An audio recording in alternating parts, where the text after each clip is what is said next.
everybody, welcome back. This is Cooking with Kimberly. Today I'm going to do something a little bit different, something that honestly I've never tried before, except for when Mom was here. For those of you who follow our channel or who have seen previous videos that we've done, you know that Andre's parents were here in July, in this summer, for us to get married and have a wedding ceremony. So when Mom was here, she showed me a lot of Serbian dishes that I can cook, as well as just some easier things to make, like bread and whatnot. So this is one of those Serbian dishes.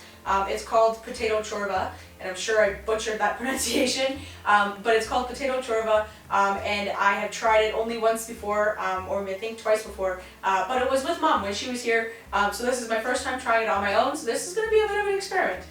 So I have my ingredients here. First thing you're going to need, you'll need bay leaves, as well as peppercorn. That's just for seasoning, for your water, when you're boiling your water. The next things you're going to need, potatoes. Now, this particular recipe says 1 potato and 1 carrot. I've chosen to go with 4 potatoes, just to make a little bit extra, so that we have some for a couple days. So 4 potatoes. I do have carrots. They're here behind me in the sink here, just pulled from our greenhouse for gardening. So we have potatoes, we have carrots, and then you have onions. Now this particular recipe, which I will link in the description, calls for 1 onion. However, as you can see, our onions this year were kind of small, it being our first year and all, and some of them didn't quite reach maturity because we didn't quite plant them on time. So I have a few onions in order to make up for 1 big onion, but that's what you'll need. So potatoes, carrots, and onions, as well as some peppers. Now this particular recipe is 2 mini peppers. I, however, don't have mini peppers at the moment, so I'm just using peppers that I pulled, bell peppers that I pulled out of our freezer. They're just defrosting. So that's for the main kind of course. In terms of for your seasoning, you're going to need, this is not pancake mix, it's flour. You're going to need flour, a little bit of paprika, you'll need some vegeta, parsley, and some salt. That's all for your ingredients.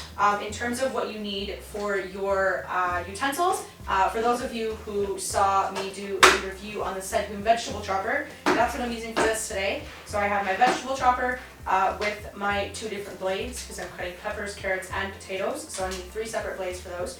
If you don't have one of these, advice would be to get one. We'll leave that link in the description too, but if you don't want to buy one, no problem. A knife and a cutting board will work just fine for you. So either some sort of vegetable chopper or a knife and a cutting board, as well as a teaspoon. I tend not to use teaspoons. I like to go by a hand measurement, another trick Mom taught me. But for those of you who like your measurements, teaspoons. And then you'll need a pot, obviously, to put everything in here. So one thing I don't have here, which I'm now realizing, you'll also need some sort of spoon to stir things as the water heats up. But that's all for your ingredients, and that's all for your tools. It's pretty simple. It's not something that's super complicated. So that being said, our first step is to actually put some water in our pot here. You're going to put your pot on the stove and wait for your water to boil. However, you're not just going to boil straight water. This is where your first step comes in of your bay leaves and your peppercorns. So you're going to put 3 to 4 bay leaves into your water. You're going to want to fill it probably about halfway full with water, and then 3 to 4 peppercorns, and that's going to be that. So I'm going to go ahead and do that, and we'll get started with our ingredients.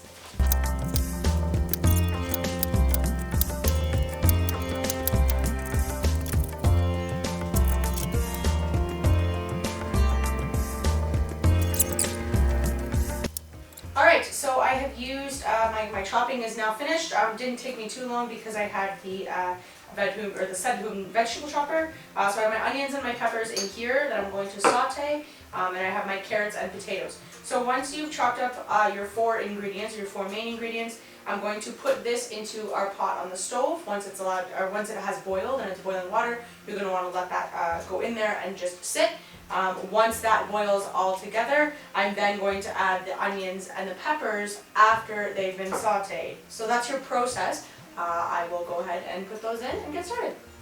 Alright, this is boiling. What I'm going to do is just take the lid off, being very careful, of course. At this point, I'm going to pour in my carrots and potatoes.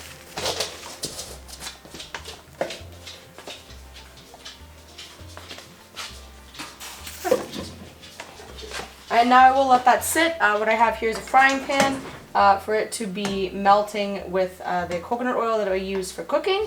Once that's melted, I'm going to go ahead and saute my peppers and onions.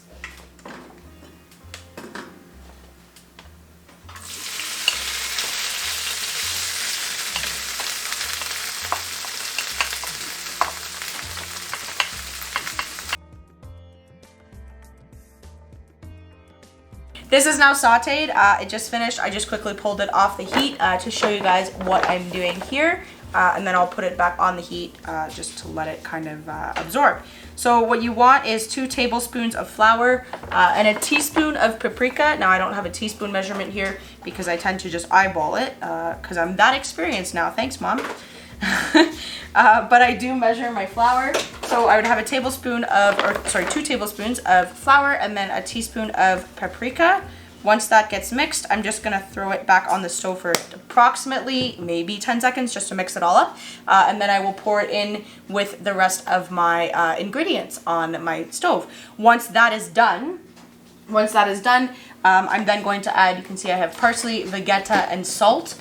I'm going to allow that to just sit in there once I have that in there in my pot on the stove. And that's going to be that. I'll show you guys the final result of what it ends up looking like. But it's super tasty, super quick. I'm going to throw this back on there. And just let that sit for, I let it sit for maybe 10-15 seconds just to mix it all up. And then I'll add it into my mixture with my potatoes and my carrots. Add this for seasoning. Whatever you would like to do for your own seasoning is fine. You can definitely add more of something else if you'd like.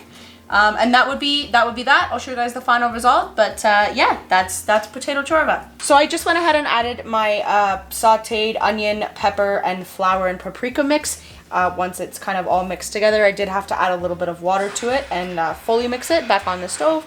But I went ahead and added that once it was all coagulated into this this soup mixture that I've got here. I'm just gonna let this sit. I added parsley and vegeta up to taste, as well as a little bit of Himalayan salt. So that's that. I'm gonna let it sit for, on our stove, it's probably about 3 to 4 hours. If you have an electric stove or a gas stove, you could probably get away with 2 to 3. The goal with here is to have the potatoes be cooked. Everything else is essentially done already. It's just going to add more flavoring to the stew. So I'm gonna let that sit. I'll show you guys the final result, and that will be that for potato chorba. I hope I did it right. I hope I didn't screw up on too much. Mom would know that, so I might be getting a call this weekend as to what I needed to fix or not fix. But thanks for listening, guys. I'll show you the final result. So the potato chorba is now finished, and it's probably been on the stove for about 4 hours, 4 or 5 hours, just because we have a wood burning stove, so things take a little bit longer. So this is your final product. I don't want to spill it or tilt it too much, just because otherwise it will spill. But it's been taste tested. Andre taste tested it, says it tastes fantastic. So I'm assuming that it tastes just fine. I'd encourage you to try this recipe on your own because it's really simple. It's literally, when it comes down to it, just throwing a bunch of ingredients in a pot and letting them cook and letting them stew together. So that's a very simple way to get some nutrients and to cook a very healthy supper for yourself. So thank you very much for watching. I appreciate all the views, appreciate all the comments. Make sure if you haven't left a like already that you do so. And if you've not subscribed, make sure you do that as well. And make sure you hit the notifications button so that you don't miss a video. And I'll see you on the next one.